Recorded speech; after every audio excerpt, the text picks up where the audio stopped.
श्रीराम श्रीराम श्रीराम सदा सर्वदा योग तुझा घडावा, तुझे कारणी देह माझा पडावा. उपेक्षू नको गुणवंता अनंता, रघुनायका मागणे हेची आता. जय जय रघुवीर समर्थ. श्रोते हो, समर्थ रामदास स्वामींनी त्यांच्या दासबोध, मनाचे श्लोक आणि इतर रचनांमधून आपले जीवन आपण कसे जगावे, सुखी समाधानी आणि समृद्ध कसे व्हावे याचा उपदेश केला आहे. आपले भाग्य आपल्या कर्माशी निगडित आहे. आपल्याला जर भाग्योदय हवा असेल तर समर्थ म्हणतात, राखावी बहुतांची अंतरे, राखावी बहुतांची अंतरे, भाग्य येते तदनंतरे, भाग्य येते तदनंतरे. आज याच उपदेशावर आपण बोलू. सुरुवात करण्यापूर्वी एकदा म्हणा, जय जय रघुवीर समर्थ. श्रोत्यो, आजच्या कलियुगात आपण सगळ्यांना धावपळ करताना पाहतो. प्रत्येकाला आपले इच्छित वांछित प्राप्त करायचं असतं. त्यांच्या इच्छा आकांक्षा पूर्ण करायच्या असतात आणि ध्येय गाठायचं असतं. आणि त्यासाठी दिवस रात्र धावपळ धावपळ धावपळ. पण हवे तसं यश मिळत नाही. काय करावं सुचत नाही. मग काय होतं? क्लेश. त्याच्यानंतर घरात अशांती, चिडचिड, प्रकृतीवर परिणाम, व्याधींनी ग्रस्त अशी परिस्थिती येते. मग भाग्यप्राप्तीसाठी, यशप्राप्तीसाठी समर्थ रामदास स्वामींनी एक अतिशय सोपा उपाय सांगितला आहे. समर्थ म्हणतात, राखावी बहुतांची अंतरे, भाग्य येते तदनंतरे. जय जय रघुवीर समर्थ. श्रोते हो, पुढे जाण्यापूर्वी आपण 13 अक्षरी रामनामाचा जप करू.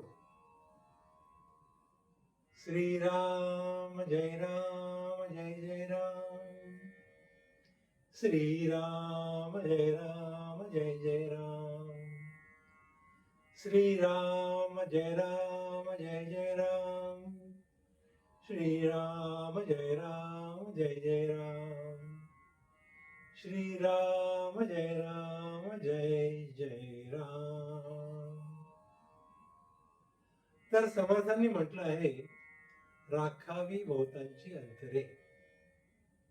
आता राखावी म्हणजे काय हो? शब्द फार सोपा आहे, पण आचरणात आणायला फार कठीण आहे. राखावी म्हणजे काय? तर राखावी म्हणजे जपावी, जोपासावी, जतन करावी, सांभाळावी, रक्षण करावी. गुराखी आपले गुरं राखतो ना, मेंढपाळ त्याच्या मेंढ्या राखतो, त्यांना सांभाळतो, त्यांचं रक्षण करतो. अहो, विठुरायांनी पण चोखोबाची गुरं राखली आहेत. आठवतो ना अभंग, कानडा राजा पंढरीचा, तो नामाची खीर चाकतो, चोखोबाची गुरे राखतो. आजकालच्या काळात बँक आपला पैसा राखते. आता काही बँका बुडतात, पण ती गोष्ट वेगळी. पण आपली अपेक्षा काय असते की बँकांनी आपला पैसा राखावा, सांभाळावा. अहो, त्यांची जबाबदारी आहे ती. तर असो, श्रोते हो, राखावीचा अर्थ आपल्याला समजला. आता राखावी म्हणजे सांभाळा, समजावून घ्या. दुसरा शब्द आहे बहुतांची. बहुतांची म्हणजे काय? तर अनेकांची, आपल्या संपर्कात येणाऱ्या त्या लोकांची. आपल्या संपर्कात कोण कोण येतं?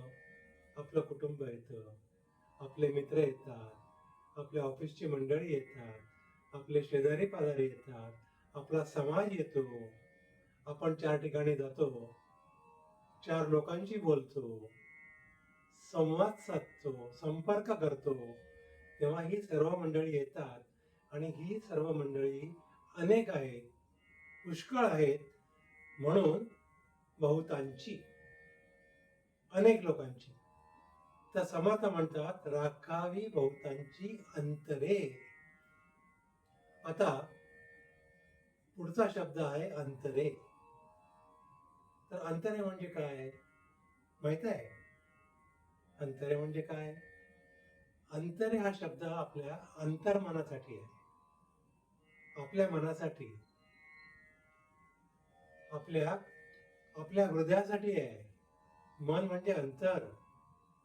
तुकाराम महाराजांनी म्हटलंय ना, तुका म्हणे देवा माझे अंतरे वसावा, माझ्या हृदयात राहा. तर देवा तू माझ्या हृदयात वास कर, तिथे राहा, तिथे वस, असं तुकाराम महाराज म्हणतात. एकनाथी भागवत त्यात म्हटलं आहे, भक्तीचे अंतर अति गूढ, भक्तीचे अंतर अति गूढ, न कळे उघड मनातली भक्ती, न कळे उघड मनातली भक्ती. त्या लोकांना दाखवता येत नाही की माझ्या मनात भक्ती आहे म्हणून. असं त्या भक्तीचं अंतर आहे. अंतरात असलेली भक्ती आहे ती, आपल्या हृदयात असलेली भक्ती आहे. तर श्रोते हो, अंतर म्हणजे मन, अंतर म्हणजे हृदय. तर राखावी बहुतांची अंतरे म्हणजे लोकांचं मन समजावून घ्या. जशा तुमच्या मनात इच्छा आहेत, आकांक्षा आहेत, अपेक्षा आहेत, तशा इतरांच्या लोकात पण असतात.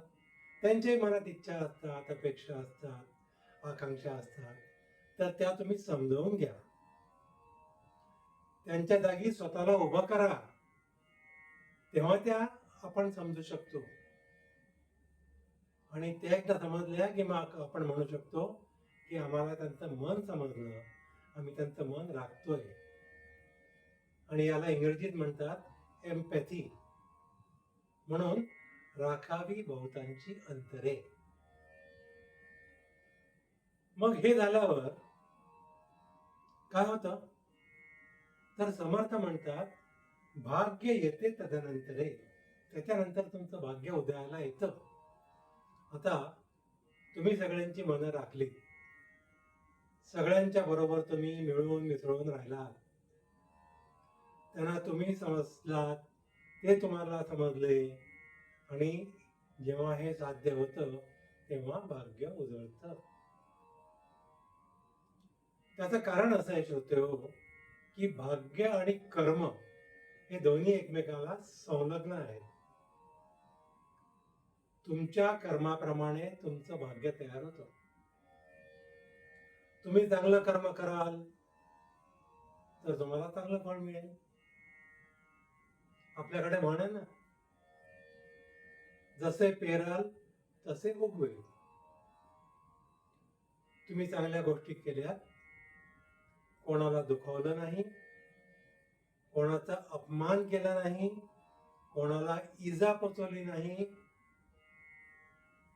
कोणाची हानी केली नाही, काही दुष्कर्म केलं नाही, तर तुम्हाला चांगलं फळ 100% मिळणार, या शंका नाही. तुमच्या हातून चांगलं कर्म घडलं तर तुमचं भाग्य चांगलं राहील. म्हणून राखावी बहुतांची अंतरे. सगळ्यांचं मन राखा. त्यामुळे तुमचं कर्म चांगलं होईल आणि तुमचं कर्म चांगलं झालं की तुम्ही भाग्यवान व्हाल. यशाच्या मागे तुम्ही धावताय ना, मला हे पाहिजे, मला ते पाहिजे, मला गाडी पाहिजे, मला बंगला पाहिजे, मला पैसा अडका पाहिजे, मला दागदागिने पाहिजे, मला जमीन जमला पाहिजे. धावू नका, धावायची गरज नाही. तुमचं भाग्य तुमच्या हातात आहे. चांगलं कर्म करा, तुमचा भाग्योदय होईल. तुम्हाला धावायची आवश्यकताच नाही, कारण तुमचं कर्म तुम्हाला सगळं देणार आहे. चांगलं काम कराल तर चांगलंच फळ मिळेल. म्हणा जय जय रघुवीर समर्थ. आता तुम्हाला प्रश्न पडला असेल की राखावी बहुतांची अंतरे, हे कसं शक्य आहे? एक गोष्ट सांगतो. तुम्ही घोड्याला पाणवठ्यावर नेऊ शकता, पण त्याला पाणी पाजू शकत नाही. ते घोड्यालाच प्यावं लागतं. घोड्याला तहान लागायला हवी, त्याला पाणी पिण्याची इच्छा व्हायला हवी, तरच तो पाणी पिणार. म्हणून इच्छा महत्वाची आहे. म्हणून तुमच्यापासून सुरुवात करा. तुमच्या मनात इच्छा निर्माण झाली पाहिजे की मला दुसऱ्यांची मनं राखायची आहेत. जर ती इच्छाच नसेल तर तुम्ही पुढे जाऊ शकणारच नाही. म्हणून पहिले पण करा. स्वतःला प्रॉमिस करा की मी इतरांची मनं राखीन. मग हे साधायचं कसं? याचा काय उपाय? अगदी सोपा आहे. हे साधताना सगळ्यात सोपं साधन म्हणजे संवाद. संवाद करणं, सुसंवाद करणं. आपल्याला वादविवाद नको, आपल्याला भांडण तंटा नको, आपल्याला सुसंवाद हवा. आणि एकदा सुसंवाद झाला, तुमचं बोलणं आलं की झालं. तुमची वाणी कशी मधुर पाहिजे. आपण बोलतो ते 4 टप्प्यात विकसित होतं. परा, पश्चंती, मध्यमा आणि वैखरी. आपण काय बोलणार याचं बीज असतं परा. आपले विचार असतात म्हणजे परा. आपल्या मनातले विचार या परापासून मध्यमा आणि पश्चंती यांच्याद्वारे वैखरी निर्माण करतात. वैखरी म्हणजे वाणी. आपण जे बोलतो त्याला वैखरी म्हणतात. बोलणं फार महत्वाचं. संतांनी म्हटलंय, रामकृष्ण हरी, रामकृष्ण हरी नित्य वदे जो वैखरी, तयापाशी नुरे पाप, नासे त्रिविधा ताप. म्हणजे जो नेहमी बोलत राहील तो पापमुक्त होईल. त्याला होणारा वेगवेगळ्या प्रकारचा त्रास हा नष्ट होईल. म्हणून बोलत राहायचं, संवाद साधत राहायचं. त्यामुळे तुम्ही इतरांचं मन राखू शकाल आणि त्यामुळे इतर जन हे तुमचं मन राखतील. तर राखावी बहुतांची अंतरे, एकदम सोपा उपाय. सुसंवाद साधा. कोणालाही भेटायला गेलात, कुठेही तुमचं काम असेल तर समोरच्या व्यक्तीशी सुसंवाद साधा. संवाद साधला की त्यातून तुम्हाला मार्ग मिळेल. मार्ग मिळाला की तुमच्या क्रिया होतील आणि तुमच्या क्रिया झाला की तुम्हाला फलप्राप्ती होईल. आणि मग तुम्ही म्हणाल की माझं भाग्य, म्हणून मला हे सगळं मिळालं. तेव्हा संवाद हा अतिशय महत्वाचा आहे. संवाद नसेल तर आयुष्य व्यर्थ आहे. सुरुवात करा घरापासून. आई वडिलांशी बोला, मुलाबाळांशी बोला, बायकोशी बोला, नातेवाईकांशी बोला. तुम्हालाच फरक जाणवेल, उदात्त वाटेल, नैराश्य दूर होईल, एक प्रकारची चेतना जाणवेल. आता काही ठिकाणी संवादाची आवश्यकता नसते. जरूर नाही की तुम्ही बोललंच पाहिजे. जसं तुमची भक्ती, तुम्ही भक्ती करता तेव्हा संतांनी म्हटलंय, शब्दे बिन संवादू दूजे बिन अनुवादू हे तव कैसेनी गमे. तुम्ही देवासमोर गेलात, तुमच्या मनात देवाविषयीचे भाव आले की मग मध्यमा पश्चंती वैखरी यांची गरजच नाही. त्या समोरच्या माऊलीला लगेच कळतं की तुमच्या मनात काय आहे. तेव्हा शब्दे बिन संवादू हे त्या ठिकाणी लागू पडतं. आपण जेव्हा दुसऱ्या व्यक्तीशी बोलतो तेव्हा वैखरीची आवश्यकता असते, संवाद आवश्यक असतो. आता बघा, संवादाचे पण 4 प्रकार आहेत. आपण बोलतो हा झाला मौखिक, आपल्या मुखातून शब्द बाहेर पडतात, ते इतरांना ऐकू येतात आणि त्यावर ते प्रतिसाद देतात, रिॲक्ट होतात, ते काहीतरी बोलतात आणि संवाद चालू राहतो. श्रोते, मी काहीतरी बोलतात असं बोललोय, काहीतरीच बोलतात असं नाही, नाहीतर मग विसंवाद होईल. दुसरा संवादाचा प्रकार आहे तो अशाब्दिक, ज्याला आपण इंग्रजीत नॉन व्हर्बल असं म्हणतो. बॉडी लँग्वेज किंवा मराठीत देहबोली हे सगळं त्याच्यामध्ये येतं. म्हणजे तुमच्या चेहऱ्यावरचे भाव, तुमचे हातवारे समोरच्या माणसाला सांगून जातात की तुमच्या मनात काय आहे. इथे शब्दांची आवश्यकता पडत नाही. अर्थात शाब्दिक आणि अशाब्दिक दोन्ही एकत्र आले तर त्याचा परिणाम अधिकच चांगला होणार, यात काही शंका नाही. आपल्याकडे एक लावणी आहे, त्यात ती बाई म्हणते, डोळे हे जुलमी गडे रोखुनी मज पाहू नका. डोळे हे जुलमी गडे रोखुनी मज पाहू नका. तिचं असं म्हणणं आहे की हे जे डोळे आहेत ते जुलमी आहेत. हे डोळे बोलतायत पण बोलत नाहीत,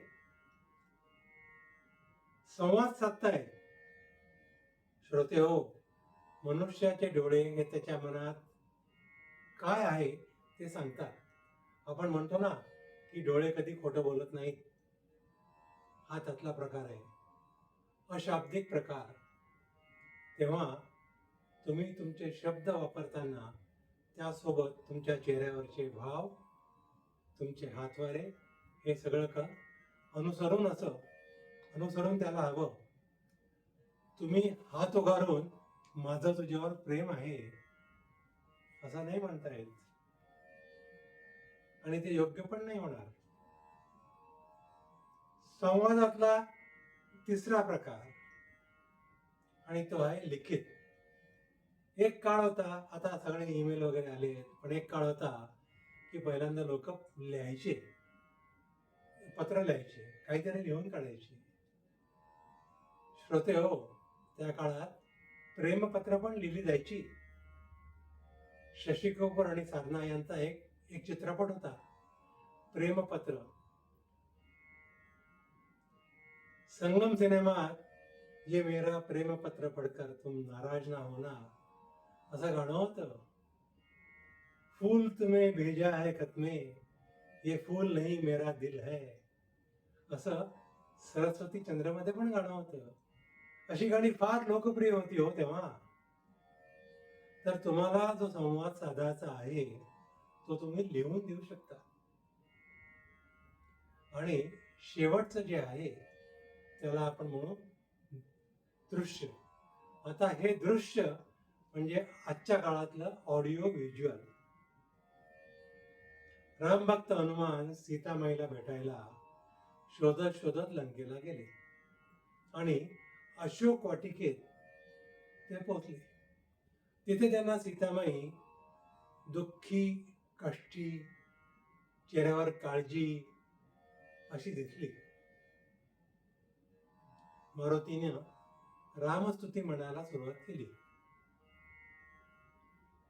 सीतामाई आश्चर्याने पाहू लागली की हा काही रावणाचा कुठील डाव तर नाही ना, काही हा मायावी प्रकार तर नाही ना, अशी त्यांना शंका आली. तेव्हा हनुमंताने सीतेला नमस्कार करून प्रभू रामचंद्रांनी दिलेली अंगठी मुद्रिका सीतामाईला दिली. तर त्यांनी गायलेली रामस्तुती म्हणजे ऑडिओ आणि त्यांनी दाखवलेली मुद्रा म्हणजे व्हिज्युअल. तर या ऑडिओ व्हिज्युअलमुळे सीतामाईंची खात्री पडली की हे रामदूत आहेत. मग त्यांचा संवाद सुरू झाला. मग त्यांनी हनुमंताकडे प्रभू रामचंद्रांची चौकशी केली. गदिमांनी त्यांच्या गीत रामायणात लिहिलंय, मुद्रिका अचूकमी ओळखली त्यांची, मुद्रिका अचूकमी ओळखली त्यांची, माझं सांग अवस्था दूता रघुनाथांची, माझं सांग अवस्था दूता रघुनाथांची. असा हा संवाद साधला गेला. सीतामाईचे कष्ट हनुमंताला समजले. त्यानंतर जी क्रिया झाली ते म्हणजे राम रावण युद्ध आणि त्यात श्रीरामाचा विजय झाला. आणि नंतर प्रभू रामचंद्र सीतामाई सोबत अयोध्येत परतले. तसं पाहिलं तर भगवद्गीता हा संवादच आहे. संपूर्ण रामायण हे संवाद आणि संवादाच्या नंतर घडलेल्या क्रियेमधून उत्पन्न झाले आहे. मंथरा आणि कैकेयी यांच्यातील संवाद झाला नसता तर दशरथाचा आणि रामाचा संवाद झाला नसता आणि रामाचा आणि सीतेचा संवाद झाला नसता आणि मग सीतेनं निरोप माझा कसला घेता, जेथे राघव तेथे सीता असं म्हटलं नसतं आणि मग रामायण घडलंच नसतं. तर एका संवादातून दुसरा संवाद, एका क्रियेतून दुसरी क्रिया असं होता होता सगळं कर्म जमा झालं. त्यातून आपल्याला भाग्यप्राप्ती झाली. म्हणून श्रोते हो, सुसंवाद साधा, चांगलं कर्म करा, त्यातून तुमचा भाग्योदय होईल हे निश्चित. एकदा परत मी समर्थ रामदास स्वामींचा जय जयकार करतो. जय जय रघुवीर समर्थ. आणि त्यांनी दिलेली शिकवण, राखावी बहुतांची अंतरे, भाग्य येते तदनंतरे, हे आपण सर्व आचरणात आणू आणि आपल्याला जे प्राप्त करायचे आहे ते योग्य मार्गानं सुकर्मानं आपण प्राप्त करू. जय जय रघुवीर समर्थ.